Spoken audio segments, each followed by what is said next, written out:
A Jail Story by Robert Myatt. A nonfiction short story. The arrest issue. So here's the thing. I hate getting in trouble with the cops. I mean, who does? It seems like you can stand up to any idiot that wants to talk shit or order you around. But if you give them a uniform, a badge, and gun, it changes things. I really hate getting in trouble when I don't bring it on myself. You know, like the drunk friend who gets the cops called, even know you. Told him 20 fucking times to shut the fuck up about his dick entering a hot-ass bitch. That's nice, dude, but doing it naked loudly on the side of the road is overall a bad idea. And just saying, next thing you know, here comes the red and blue, and not even done digging the hole for the body yet. Just an example, not serious. This all has to do with the story I am about to tell you, if you decide to read it. Or listen. It's a beautiful night, March 8th, 2010. It had already been a long day. Woke up with a girl in my parking lot. We will call her Nikki, who had drove all the way from Texas 4 days before with her friend to come see me, after I told her not to. She was sleeping in her car in my apartment parking lot for several days, although I was completely against it. I had broke up with her the month prior, so to me it seemed creepy, but it's whatever. So after a very confusing ordeal like this to get through, I try to make the best out of it. But in my gut I was nervous. Something is going to happen, I thought to myself as the day carried along slowly. You see, Nikki had borrowed her friend's car to come see me, just forgot, or wasn't trying to keep in touch with her, being as she was supposed to have it back early that original morning, for days prior. This is a bad thing. So she just begs me to talk to her, so she bribes me, and after a few beers at the local Bricktown Tapworks bar, and an argument with her friend about moving in, we decided to go back to my apartment. We had to come up with a way to get her gas money, to get the car back. Apparently she didn't plan on needing money to get back. At least she got me a couple beers, though. She could use that money to get back. As we sit around and argue about this realistic viewpoints, the friend she borrowed the car from is speaking with the friend she brought with, and it's a private conversation. We will call her friend in bathroom on phone. Pretty cute Cassie. This is where it gets backstabbing shitty. Her friend Cass decides she wants to go home really bad. Is tired of sleeping in a car with a stalker chick in a parking lot for a week. So she decides to tell the owner of the car the exact address of my apartment. She gets off a piece of my mail because she was going to just come pick the car up. No. This was not the case. This girl's boyfriend was pissed at Nikki, tired of his car being gone without authorization, and decided to call the cops. So after a while of then Nikki being in the bathroom on the phone, I hear that ever-friendly knock on my door. That one that screams, I have a fucking uniform and badge. I can't express how it felt for me when Nikki calmly comes out of my bathroom and says ever so calm and unbothered, yeah, that's the cops. They're here for me. Awesome. That's what I like. Other people's bullshit brought to my place of life and relaxation. A place where I was in possession of a rather sizable amount of illegal shrubbery.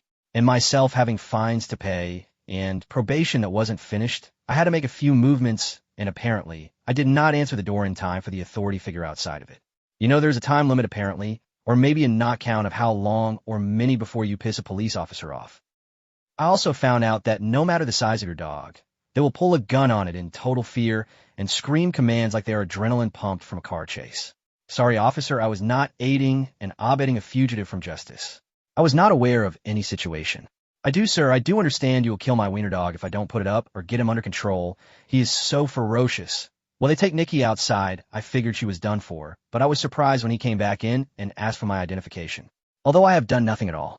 It's that not count that got me, I guess. As I try to make calls to friends to cancel business meetings, I decided to finish off my 40-ounce bottle of Old English, about 25 ounces of it. Because as I was surprised to learn, I had to set it down. I was trying, he told me 2 more times. I almost got it all down before I had to turn around. For I was about to borrow his shiny steel bracelets of containment. This made me so happy. You could see it on my face as I was getting walked down my staircase, with my arm being held like when you help an old lady cross the street. Then he was so nice, he even opened the door and told me to be aware of my head positioning as I got in the cozy back seat of his government-issued ride. And let me tell you, those back seats are so incredibly suited for my long legs. It's like trying to ride a big wheel at 5 feet 9 inches at the age of 27 again. 30 over joyous minutes later, and I was pleased to see them taking the cuffs off of Nikki. That's just wonderful. I thought, maybe I will be next. Nope. No such luck in my life. My failure to appear warrant was much more serious than grand theft auto or unauthorized use of a motor vehicle. Because arresting someone for that would just be wrong. That's just a felony not worth the time. Plus I screwed up. I didn't answer the door in the allotted time limit not specified in my cop knock manual. Come to think of it, I figure when I decide to hang out with people like this again, I will just leave the door open. As they put the stolen car on the wrecker and apologize to Nikki for bothering her, The officer informs me he will be letting Texas handle the situation with the car, and then asks if it's okay if the girls stay in my apartment. Am I free to go? I asked. No, then absolutely fucking not. But it's cold, the cop said, to which I responded, well, they will warm up as they walk back to fucking Texas. So for the ride to the city, I get to listen to the young cop's golden oldies music. Grandpa pops his blue pills too, in my ever-comfy cage. I am so thrilled to be going on this car ride. I was just bummed to be informed we wouldn't be going to Dunkin' Donuts or Chuck E. Cheese, but to a lovely facility where all the cool people we all remember in school end up hanging out. As the people who actually did the ill-intelligent shit are wishing they also could sit back on my nice couch, watch cable, and talk about how close of a call it was. I could almost hear it play through my head. I thought I was screwed. That was almost really bad. I can't believe they let me go. Why did Robert go to jail? Hope he isn't mad. Mad isn't the word for how I felt as we pulled into my home for an undetermined amount of time. The air outside has a different smell and feeling to it when don't know how long it will be before you get to inhale it again. The amazing experience starts very quickly as I walk towards the first green door with my uniformed escort. I love how you don't have to open those doors yourself. It would be hard with my hand behind my back. It's so kind of them to press the button and ask to enter. The door opens up with a lovely whir of a stressed-out motor and metal-on-metal grinding sound that screams home sweet home, and so it begins. Booking and beyond, yes, as I look around the smell of non-showered bums, weak old beer, and sweaty nuts fills my nose. I had borrowed the bracelets long enough. My rookie in blue decided to take them back. It's okay, I had enough fun with them already. First thing first, I meet the lovely guy in black, a corrections officer. I like to call them butlers, who would be part of the system I was about to enjoy. He was a very friendly man. Normally, though, before I let people play with my balls, I get to know them first. He didn't even shake my hand. I loved bending over, putting my hands on the wall with strange man, caressing every pocket, limb, and dangling object on my body. It makes me think, should I turn my head and cough? Well, now that everyone is aware, I brought no party favors to the ultimate home of fun people. They are more comfortable. Who cares? I already was taken advantage of without even knowing his name. Onto the first lovely window. Important things first, like my medical history. Why does it really matter if I drink? And how often? Why is this necessary? Are they going to personally deliver a bottle of my favorite cognac or scotch to my room? Until I participate in drug use? Really? Of course everyone is honest about that. It's not like there are cops everywhere. And those are illegal. The urge to say, you mean like the meth I smoked with that officer over there before he brought me in was suppressed by the violation of my arm with a sharp needle apparently, to make sure we don't have TB. The best part of that is I enjoyed the pain so much. I get to pay for it when I leave this lovely place. It's not complimentary. I had to thank the lady for her lovely, I hate everything attitude, and letting me talk to her about all my personal medical problems. It's always nice when they don't give you a choice. Thoughtful. As we move to the next window, my escort rookie with badge proudly displays me to his other uniformed friends. Like he caught a keeper bass in his first fishing tournament, doing a great job of keeping those streets clean of people who are too broke to pay their bullshit tickets, or are able to afford an attorney who can remind them of that thing called a court date, is very critical to the well-being of the rich. The next step for me in a life of crime was jaywalking. Phew, glad they caught this criminal early. This next window was great as well. I got asked my name again. By this time, I thought about getting it tattooed on my forehead. I was then asked to sign some papers and certify I am checking in. As if I had a choice, right? Why no thank you? I don't believe your facility is right for me. Maybe they would just give me a ride home and apologize. Or just let me take someone's car. I watched them let that slide. Already should be a possibility, right? As we moved from there to my judgment window where you post bond, I was allowed a cup of water by my badged escort. My treat for being such a good criminal. And not flipping out, taking his gun, and dropping a couple rounds into my lovely hosts. I eagerly was met with the paper that determined my fate. As he butchered my last name, he read, Mr. Mayhat, no bond on city tickets, a total of $1,900 in fines. You can pay it now, or you can sit 184 days in jail and pay it that way. My heart dropped, my chest tightened. I wanted to throw up. Unfortunately, I didn't have a Visa Platinum card handy or access to my couch change. So I knew that I was fucked. It made it so much better to get apologized to by the nice officer that arrested me. You sure you can't get that money up to pay it? No. I said, what about your family? I wanted to destroy him, but I just held it in and assured him, you're just doing your job. I will say he truly looked like he felt bad at that point, as he cuffed me to the bar in the hall and walked away. Shaking his head, I figured maybe for 1 second he thought, wow, that must be a shitty feeling that guy has. Do I really want to do this to people's lives? As he walked away, the reality kept sinking in deeper. My mind was racing. but I was interrupted by the black guy that got seated by his escort next to SE and slipped into a comfy bracelet on a metal pole, just like me. "What's up, man? Welcome to the party," I said as I introduced myself. "My name is A1, he said and smiled to show off his gold teeth. His arms were covered in tattoos, borderline Lil Wayne shit. He looked calm. I figured this wasn't his first day in an establishment like this. "What you in here for?" he then asked. Great. The reality of how stupid my charges sound was then revealed as I told him. I mean, it was almost as bad as his 5 warrants, 3 of them felony, and 2 for the broken headlight that got him pulled over, and the driver's license he failed to have. Don't make matters worse for him, or in a romantic kind of way, his girl was also allowed to join him on a lovely trip to this little slice of concrete heaven. Her name was Butter. I later learned, apparently, she was not able to smash the crack she had well enough into the floorboard of the car and forgot about the blunt she was given a hold on too. As me and A1 sat and got to know each other, a lovely lady was handcuffed on the Joy bar across from us, already in her city-issued, amazingly orange pants and shirt. The best thing about the look of this gear is the spray-painted lettering on them. Whose job is it to stencil and spray paint that shit on there? Maybe someone arrested for graffiti does it, or maybe someone who was put in for huffing paint. They would be more than willing to do it for nothing, right?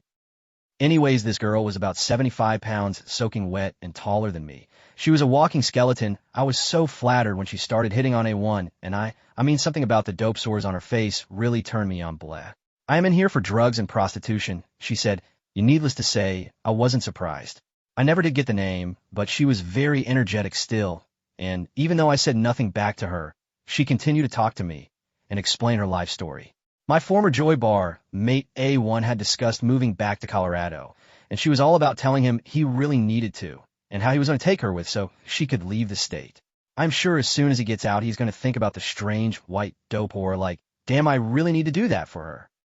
And am I the only one who realizes how stupid phrases like the one she said to us sound? I told myself after the first 3 times I came here I was going to quit doing drugs. I really will this time. I have to. I'm sick of this. Yeah, well, it's not really the drugs doing it to you. It's the rate of capture. Try to stop getting arrested first, then stop the drugs, especially if you were already that far gone. Well, she finished entering and leaving the next little room along with about 5 other females, and they were carted away single file by a very manly-looking jailer woman that looked like she possibly had broke a couple of sex toys in her life. At this time, me and A1 were relieved of our Joy Bar bracelet borrowing duty, and we were shuffled into a room with 3 cameras and a computer. A high-tech finger/palm print machine that was a mix between grocery checkout scanner and one of those bill-paying machines. In there I met 4 more people that were brought in behind us. The lady butler in black cargos was very upbeat as she did her job by herself, but she couldn't hide the fact she was swamped and no one was helping. One by one she fingerprinted the new arrivals and took their lovely picture. The one rule about the pictures was you weren't allowed to smile, or she would retake it. For once, instead of saying cheese, it was say I'm fucked. I was bummed. I wasn't allowed to go do my hair real fast. The mirror was being used by the rest of my fellow guests. I was also bummed that the no-smile rule foiled my plans to look as happy as possible, like I would have shot up concentrated glee in my fucking smile muscles. Then, halfway through, something happened that made me shake my head and realize everyone is equal. They roll in a guy with a hospital mask on, and he was in a fucking wheelchair, paralyzed from the waist down. What the fuck could this guy possibly have done? And what asshole rookie cop arrested this guy? Did they have one of those electric lifts on the side of the cop car/wagon they put him in? Was this shithole of a facility even handicap accessible? I mean, he'd get to cut in front of us to get booked immediately, which offended me. He is just like the rest of us, and at least he has a chair to sit in. The picture lady told him to stand on the footprints on the floor when it came to picture time, and he rolled over that way. What a bitch. She didn't realize she said it or even apologize for being a bitch. After he'd been rolled away, another person got a cut in front of us. He was escorted by 2 butlers in cargos, with vests and face shields, and he was so drunk, I was envious. Everything was new and a cool toy to him. And the co's acted like just cause this guy was big and trashed, he was going to just start beating on people just for fun. They would trip and yell every time he drunkenly lifted his arm above his head. If he wanted to, though, he could have beat the shit out of all 3 of the co's in there and bear hugged the rest of the group with no prob. He was a monster. Almost through now, had my stuff all done. By this time, everyone was sitting on the floor. The black man next to me had eaten a lot of pills and apparently all of a sudden realized he was somewhere different than his house. So besides his horrible flatulence, he kept releasing loudly next to me that smelled like rotten meat. He started to panic. I don't know why I am here. I didn't do anything wrong, he said. Why am I here? I wonder if anyone else in that concrete hell have ever said that before. I'm guessing a majority of people are innocent, right? The difference with this guy is he honestly did not realize where he was, how he got there, or where his kids were. He was genuinely concerned about them making it to school the next day. As we sat and listened to his loud confusion and forced fear, we were passed out lunch sacks. I guessed the moment I was waiting for, the bologna sandwich, an orange, and 2 very stale cookies. No condiment packages in this sack, and nothing to drink. See, the bologna in this place is twice as thick as normal bologna, and the bread is always a little stale and dry. That's when I knew my stay was about to commence. Why is it they always seem to welcome you with a fucking bologna sandwich? Always. I ate the sandwich. I didn't know when the next time I was going to eat was going to be. But with shame on my face accepting my fate, that sandwich is really the marker of no return. You are officially government property. The taxpayers, they just fed you. You're their bitch now. And they don't take kindly to hooligans like you that waste their tax money on cheap stale sandwiches provided to take care of and nourish you. You, to them, are a weak part of society. I mean, the cop had to come into your house. They paid him to do that. And because you weren't able to pay your damn tickets, that sandwich had to be paid for by them, the rich law-abiding citizens. You must now let their tax dollars feed you and house you and overcrowd a system that should concentrate more on crimes that even criminals think are wrong, not shit like fucking tickets. They wouldn't need to pay as many cops if they weren't out looking for paralyzed people in wheelchairs or sitting in their own home being broke or just a drug addict who is lost hurting only theirselves. With that kind of realization running through my head, I had to stand up about to be taken to the next part of my tour, and honestly I knew it was going to get much more interesting. Holding cell hell, I walk out of the last booking area, my picture freshly taken, and the prints of every square centimeter of my hand digitally documented. My fellow booking mates and I are led out of the room and are handed a small piece of paper with a number on it. "This is your calling card," said the overworked lady taking the pictures. "If you lose it, you can't use the phones, and we can't do anything about it, so don't bother asking. We know it sucks, but it wasn't our choice, so don't scream at us about it." Awesome. Now, they want us to practice responsibility and keep track of this inch by half-inch rectangle of paper. I mean, that's only if we want to keep contact with the outside world.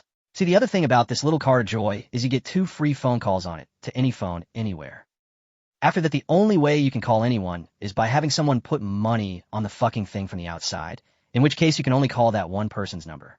Or have your credit or debit card number memorized, and add minutes to it from the inside. Seriously, this is really bullshit.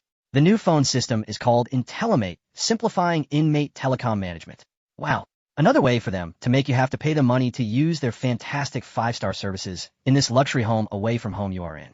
Now, I am overjoyed as we walk down a hallway maybe 5 feet wide. With enough fluorescent lights, you could probably see the glow of them coming through the brick wall on the outside. The hum of the taxpayer-paid lights overhead help break the silence of everyone around you who is in the same mindset. In fact, it may not have been the lights at all, but the hum of everyone's brains running in one fucked-up overdrive. A butler in back and a butler in front will walk you the 200 feet or so to your first lovely manimal cage, a gray door, key entry only, and 2 windows made of bulletproof plexiglass, which have been abused by many a crazy piss people. Cracks, toilet paper, and dried loogie spit will be the view through them, into the hallway of fluorescent electric waste. Calling card in hand, we wait for the butler to open up the door to our new home. And as we enter, it's nice to know we aren't the only ones in the building. The cell is half as big as a studio apt. It reeks of vomit and urine with a side of armpit funk. It's at least 20 degrees colder than the booking area. I'm so glad I am wearing this nice warm wife beater. I thought to myself, there are at least 10 people already in here. No telling how long they've been in there, but it's already 3 in the morning. You work your way through the passed out, loudly snoring people who are positioned in various positions on the floor. The benches that you're supposed to sit on only fit 5 people laying down asleep. It's also convenient that one bench runs under the phones that are attached to the wall. But see, these phones are all one piece because people have a problem, it seems, with destroying things in this place. So you have to try not to shove your cock in the 280-pound Indian man's face that is passed out on the bench below the phone. You then have to cock your neck at a weird angle, turn it on, only to hear it is still somehow static, sounding like a pay phone in the ghetto. Less like the 3-inch thick plexiglass window was cracked all to hell. Debo the Giant took his aggression and dissatisfaction out on the phone next. So you go to dial the number, but it's not that easy. Now you have to set up your card with a voice ID so no one else uses your card. This is far from thrilling. The computer either tells you to speak slower or louder, or it's not long enough of a name, or you can't get the static to agree to sync up with your voice the exact same way as it did before to verify it's you once again. This goes on and brings your blood pressure to heart attack level. No wonder everything is broken here. I wanted to start kicking the Indian in the face in a suicidal way. Believe it or not, in a stress-filled quick hour later, I finally get it set up. VS. Now the call my father has been waiting for. All night, I figure. I'm sure at 4 in the morning on a Monday, he will be thrilled to hear the news. especially since there is nothing he can do and he has to work at 8. I would have called someone else probably, but since that newfangled invention, the cell phone, who really memorizes phone numbers anymore? So I listened to the barely audible music as my call of great news goes through. Now the communication part. This is so much fun and is really calming on the nerves, like setting the phone up. As we scream to hear each other and talk over the other people screaming in the enclosed area, made of concrete, that has the acoustics of a campground restroom as well. I got the response I knew. I was going to, sorry man. What can I do about it? We don't have that kind of money. I'm tapped, man, you're gonna have to sit out. Basically, you're fucked. It was like I just called to let him know that I made it to this beautiful establishment safely. It was comforting to hear my dad's voice though, because I was now starting to get that knot in my stomach like someone punched me in the gut. As I looked at the mess of people laid all over the place and the piles of trash scattered on the floor that made me feel like I was going to contract a new strain of sickness, I realized I was wide awake, the only one awake, and with the freezing cold time was going to creep by. 3 hours go by, which felt like a whole day, when a butler comes to the door, opens it up, and starts calling out names. Quickly noticed it was not the names of anyone I was booked in with, but they all were woke up and taken into the hallway out of the freezing hell. And I watched them move out of the window to see what my next step would be. Shortly thereafter, the black, flatulent gentleman who came in completely ripped on pills earlier awakens from his slumber and starts to freak out again. He found out he'd been booked on public intox, and had it burned into his brain, he was going to prison for it. He kept asking everyone if he was going to get child endangerment, because he didn't know where his kids even were, and started getting pissed, because we didn't know how to answer that for him. Then he started pacing back and forth. The way he was acting, we couldn't help but giggle at him. Except he was pretty big. To top that off, he was one of those people who get into your personal bubble, and have to be all up in your face when they talk to you, and his breath smelled like vomit. Calming him down was not an option. We all tried to reason with him, but he just wanted to ask for advice, not listen to the answers we were giving. But to him, the therapy of screaming at rage the top of his lungs obviously was what he wanted and felt he needed to do. I won't go back to prison. I can't do 10 years on this, he screamed. Not out the window or at the door, but like he was addressing his speech to all of us, as he repeated it a couple of times at the same volume. This really got everyone a shot of wake the fuck up. And then the window and door pounding started.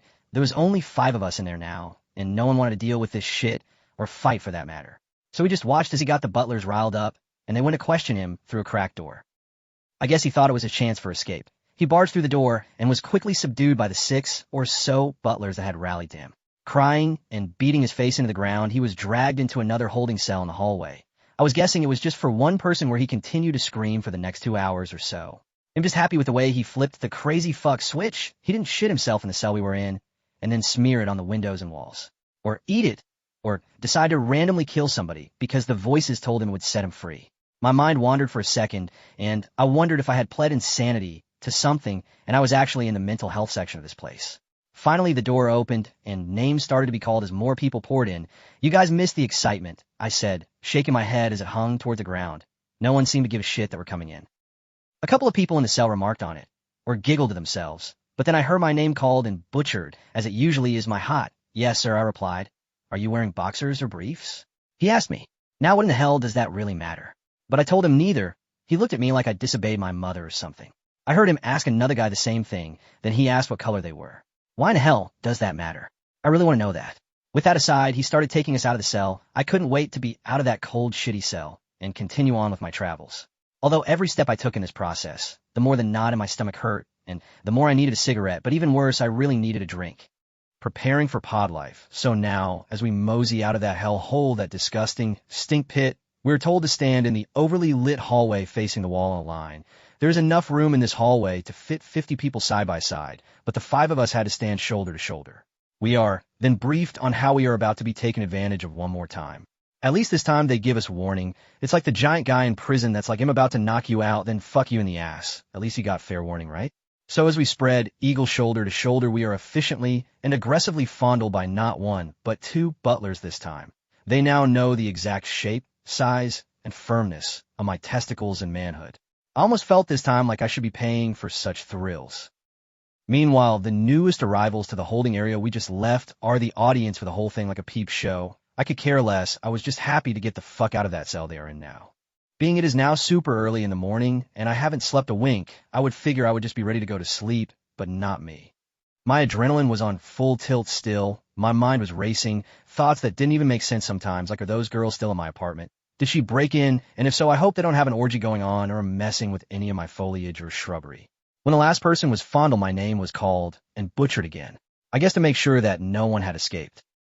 Yeah, there have been many opportunities to do that so far. I am sure people have tried. That's the sad part. They think, well, if he opens a door, I will just punch him in the face, steal his ID card thing, remember his code, and run through booking and the 50 cops and butlers, and I will be free, I tell you. I'm sure the success rate is amazing.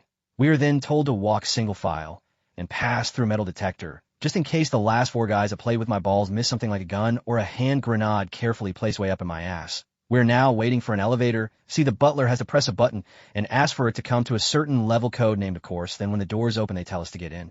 This elevator is special, though, because the only way it will operate, apparently, is if all 5 of us walk to the back and go balls to ass, as they lovingly or romantically called it. I'm starting to think that all the butlers in this place are closet homosexuals. That enjoy giving you that. I hope the guy behind me doesn't have a hard-on still from being lovingly and aggressively groped earlier. Some of the people are against this whole balls to ass thing, so they argue with the butler. This does nothing but keep the elevator from moving and my cock warmly held between another man's ass cheeks. They finally get the situation handled and show a number by hand signal to the camera that is placed in the corner of the elevator. Great, now we got a pervert behind a computer screen watching us get all close and familiar. I thought as we start moving, it takes about 3 seconds to get him, guessing 1 floor. They could have just made us walk the damn stairs for all that bullshit. As the doors open, we get to turn around and walk into another brightly lit hallway. As I step off the elevator, the smell of stale, stagnant, sitting water hits me in the face. Smells like you have a leak under your kitchen sink, and you open the cabinet. Or like mildewed clothes left in a washer. We are escorted down a maze of doors and hallways. I am completely fucking lost now. I couldn't even fathom trying to find my way through this place. It's the ultimate hide and seek game just waiting to be played. We make our way to a stop in front of a big room. We are then informed we are the lucky first individuals to use the new change-out room. Why, thank you, sir. I am honored to have this opportunity. We walk in the room, and it reeks of fresh paint and laundry detergent. We are then briefed on how we are to strip to what God gave us before we put on the official Oklahoma County Jail colors. I'm looking at the area we are to get naked in. Just a row of 3 walls and 3 stools. No curtains. Why the hell did they even put up the walls? Everyone has to wait to change in those areas, like a sporting event audience from across this room. And the walls are to separate what? Maybe an uncontained ball swing from your neighbor, stopping the possible grazing of your leg by a large member swing, or maybe a wet fart nervously let out shit spackling the person next to you as they strip to bare ass. Of course, the way we are in line, I am one of the first to use the changing area. There's a trustee up in this room to help, as he's about 350 pounds with a little head and doesn't look like he belongs in jail at all, like a really nerdy, borderline autistic-looking guy, maybe in his mid-20s. He is working fast to give us our threads and a little bag to put our street clothes in. Already he has broke a sweat. I think it was from the walk down the hall. I get my orange pants, my orange shirt, my used underwear and socks. I walk from there to the changing area. I'm not a very shy person when it comes to getting naked for a girl. Kind of cocky, actually. But in this instance, I have 3 other strangers watching 3 large black BBC gentlemen staring straight at the only white boy in the crew. As I get naked, I try a strategic move of putting on the orange top first. Maybe it will be long enough to cover my dick, I thought. Nope, wouldn't be so lucky. Barely came down to it. So as I pull off my pants, I'm trying to do it quickly. That last cell was cold. I thought I pulled them down and I can't seem to get them off my fucking feet. So I have to sit down on that little stool with my bare fucking ass, showing every inch of the family special to the very aware audience. Then I try to put on my orange pants in a haste and put them on backwards, so I have to pull them off yet again and put them on right. I could feel the redness on my face. I didn't want to put on the used underwear that is just wrong in my eyes. Don't believe in using someone else's ball hammock. You can see where the skid marks weren't all the way bleached out. I put on the socks, which is crazy because I have to say I have never found a pair of long socks that didn't fit me good, while I now officially have. These socks barely went over my heel and had been washed so many times they were paper thin, and I thought I was going to bust through them with my toes. So now, as they cut off circulation to my ankle and foot, I stand up to walk to the bin full of sandals. Then I get yelled at, what part of bringing your damn bag with your street clothes back to the damn dress-out desk didn't you understand? Whoa, this was a little extreme. He could have just said, hey, bring that bag over here first. No, he had to get shitty. Make me feel dumb. I'm not dumb, I thought to myself, so I came back with, I wasn't paying attention to anything you said earlier. Sir, I suffer from ADHD now. What desk are you talking about? You mean dicks? Plenty of dicks, but I don't see a desk in here. I got a couple of people to laugh. You know where I mean, boy, he replied. I hate being called boy, or kid, or sport. It drives me nuts, so I took my sweet-ass damn time to get back across the room and hand the bag to the now profusely sweating fat man. Your name, he asked. Robert Mailhead, I said.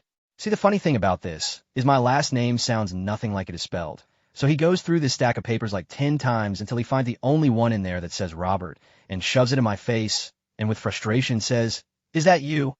"Yes," I say with a smile on my face, so he knew I was fucking with him. I mosey across the room to the sandal bin again. There is absolutely no order in this bin at all. There is all types of sizes, colors, and types of slip-on prevention or provider of some kind of foot fungus. Up to this point, I had just been in my socks, that's it. Walking everywhere, my once decently white socks had been destroyed, so I was happy to get something to go on my feet. I pick out 2 sandals that look like they match in size and color. I didn't know what my time limit was to keep browsing. All the good ones are pearly on bottom, I thought to myself. So I settled with a pair that both had tears in the sides of the support. I just was hoping they would get me through for a while. As I slipped them on, I walked back to the wall and decided I wasn't going to enjoy the Naked Man show that was still going on. I was going to admire the wall. Now, the county threads had all been passed out, so the oversized trustee started to make our bedroll. The bedroll consisted of a wool blanket, towel, a roll of toilet paper, a sheet, a mat, and another pair of underwear, a little bag with a toothbrush, toothpaste, deodorant cream, shampoo in a squeeze package, and a bar of soap. The butler threw the mats across the room to the trustee, who then had to bend over to stock them. Yay, choosing time, except now I was on the back end of the ordeal, this time, so everybody hit that pile like a pack of hungry dogs on a plate of table scraps. I ended up with a light blue, colored mat. I rolled it up. I underestimated the weight of it as I struggled to lift it up on my shoulder. It was like carrying an awkward 60-pound toddler, and if you tilted, all the stuff shoved inside spilled out, and you had to re-roll the whole damn thing. As I slid it onto my shoulder and waited, I realized something. The orange I was wearing was made of a most dreadful fabric. It's so thick and rough the collar on it was digging into my skin like sandpaper. I swear if there was a fire and you were wearing that outfit, you could walk through it with no injury or burns. You couldn't rip that thing off Hulk Hogan style, even if you were a bodybuilder. Now everyone is ready to go. The added awkward weight was putting hell on my sandals. I don't wear flip-flops or anything like that as it is only boots. So keeping these slidey things on my feet was a real challenge. We all are shuffled through the door into the hallway and told to wait once again. I set my roll down on the floor as the butlers talked on the radio. That's when one said, "I didn't get no toilet paper," and it started a chain of worry. The trustee rushed to get it. By the time he got back in the room, 3 others had said they didn't have any either. Now, and one is pissed. The trustee comes back with the rolls with amazing speed. And one apparently felt he needed an apology for some reason, and he did not get one. So he started in, "You fat motherfucker, you have one simple job, and you couldn't do it right. It's not my job to have to make sure the damn toilet paper is in the roll. It's yours," in which the trustee replied, "I know it is. I can get canned for that and lose my trustee position."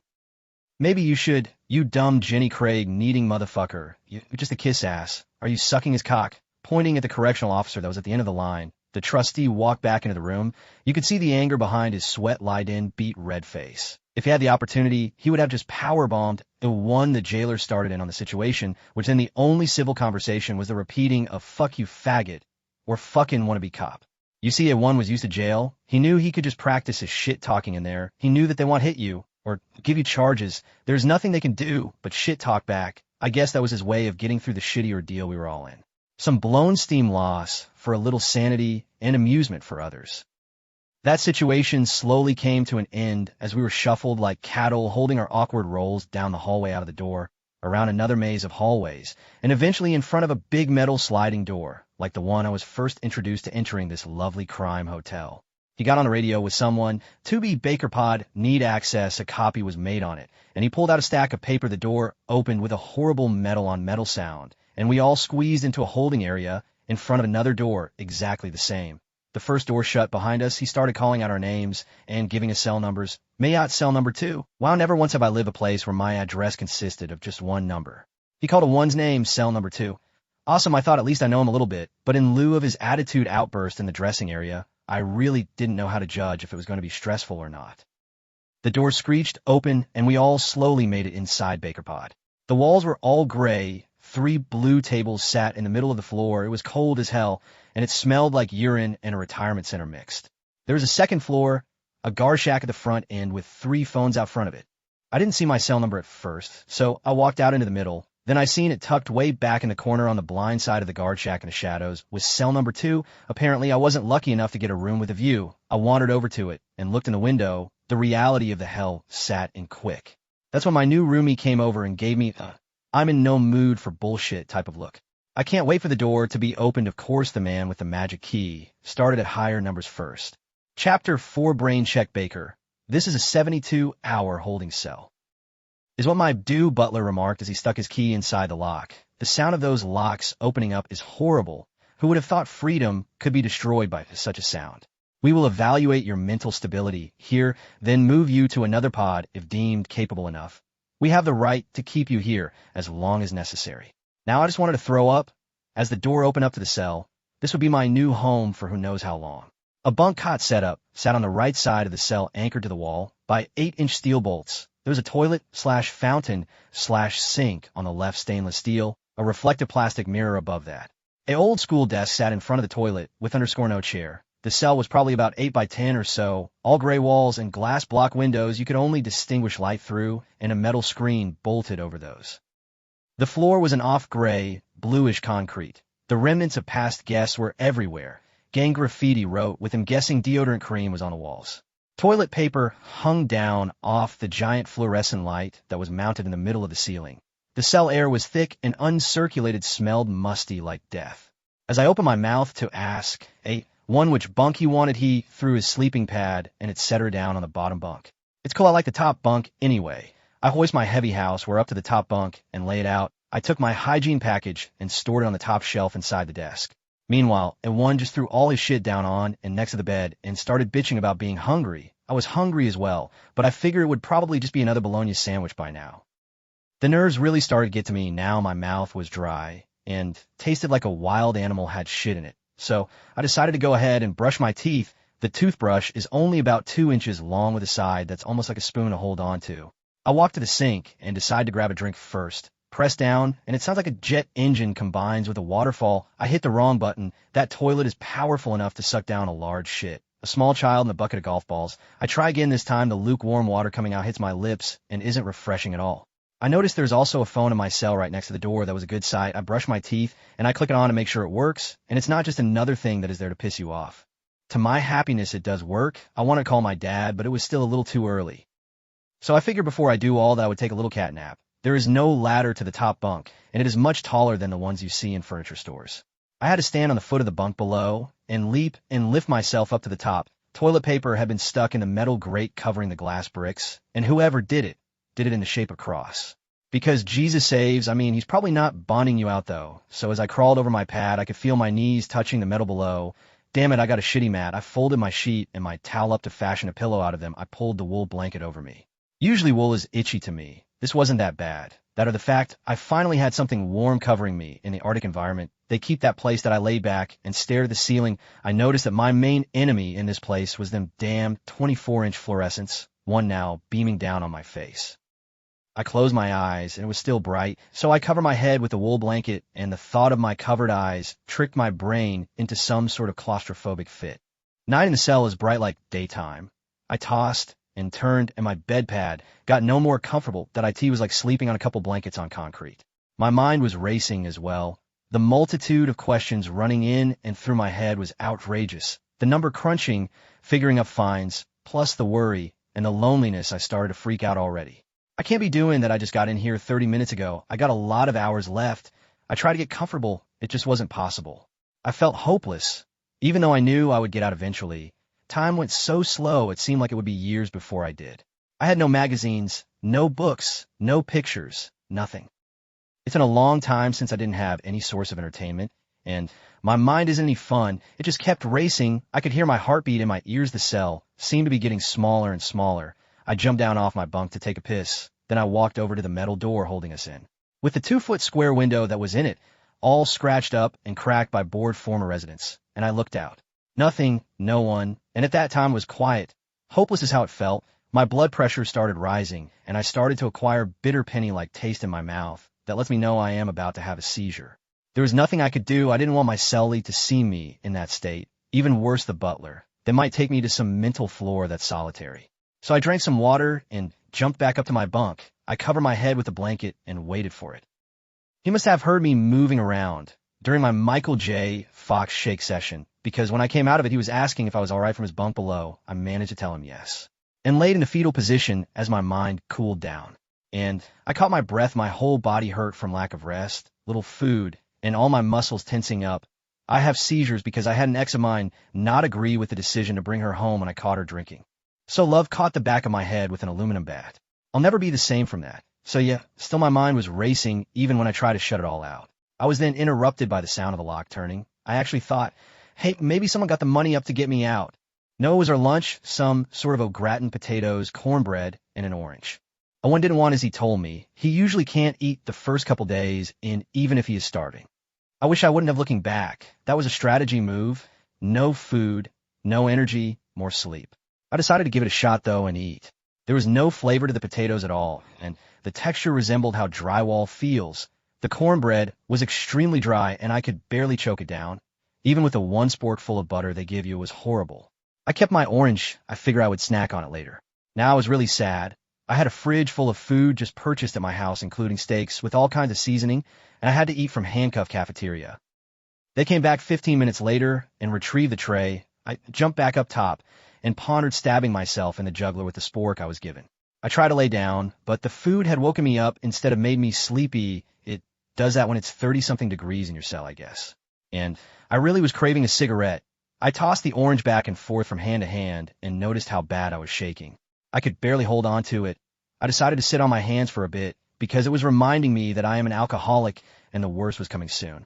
I went to take another drink and cleaned a mirror off that had been covered in deodorant and toothpaste. I stared at myself in my orange clothes and messed up hair. Already I was unshaven and homeless looking. It was pitiful. No wonder someone dirted the mirror up.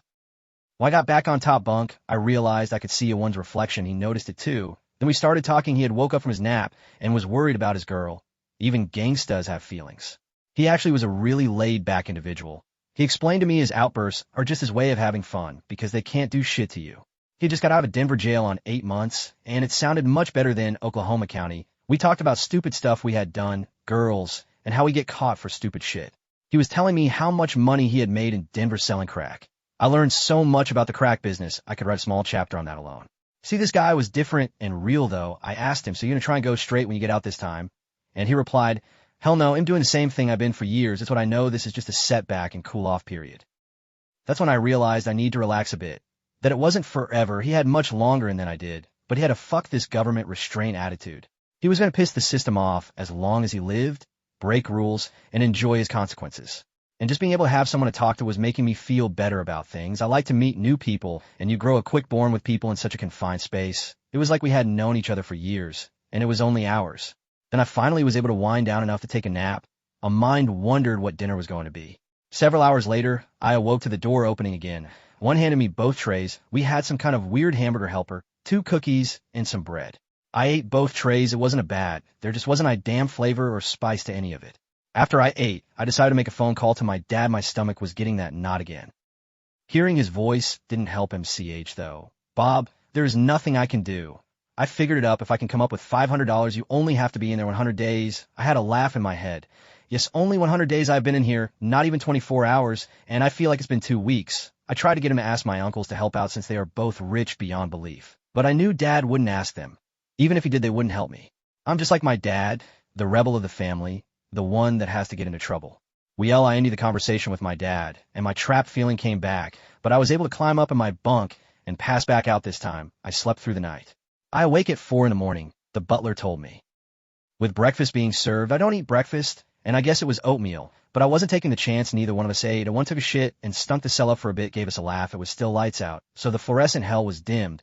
People now had got cozy in the pod, so they started yelling out the doors and slamming on them. My next-door neighbor kept wondering when they were moving him. He had been in there for 3 days already.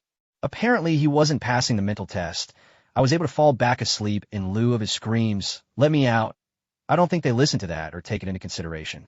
A couple hours later, I rudely awoke, one to me violently throwing up in the toilet, which smelled thick and rich of urine, which made me puke more. Yes, the alcohol and nicotine withdrawals had finally hit. I dry heaved for about another hour or so, and somehow pulled myself back into my bunk shaking and sweating like I was coming off some kind of hard drug. This was pure hell. I don't know how long I laid there feeling on the edge of death, but I came out of my stupor to the sound of my neighbor screaming and beating on the door. He had finally snapped. He was hitting the door so hard ours was shaking. Let me the fuck out. Let me the fuck out. It's been 4 days. I am gonna fucking kill you people. My MOM is a court supervisor. The banging continued, and so did the incoherent screaming. Abdu Butler finally wandered in the pod, and over to his cell. I sat at the door listening like a crackhead. If you don't stop, we're gonna have to strap you down to a bed. Fuck you, motherfucker. I will kill your whole family. Let me out. Followed by loud banging. Stop hitting your head on the door. What's that? Did you piss on your mattress and blanket? Yeah, I'ma piss on you next. More banging. Now you have gone and made yourself bleed. Stop it. 3 more butlers arrive. I hear the keys enter the lock, and he says, now we're taking you to the nurse. If you make this hard for us, we're gonna make it hard on you. As soon as the door was opened, I could hear the struggle and the yelling and swearing. Next, I know I see the 3 butlers, 2 on the arms, 1 on the feet, the skinny, white, bald-headed kid. Maybe early 20s, had zip ties on his ankles, and he was cuffed behind his back, getting carried like a couch. There was blood dripping off his face and his knuckles. The butlers just made jokes about him as they carried him around the corner and out of view. Now everyone was awake and banging on their doors and screaming. I asked the butler on his next check round what would happen to him. Apparently, they take him to the psych floor where they will put him in a turtle suit. That is one piece, and there will be nothing in the cell but a sleeping pad, and he will be by himself for another 72 hours. Doesn't seem like he helped himself at all, but that show me how much this place I was in can drive you crazy. The rest of that day, I was withdrawing, so I was able to get some rest and I talked a little bit, but slept most of the day.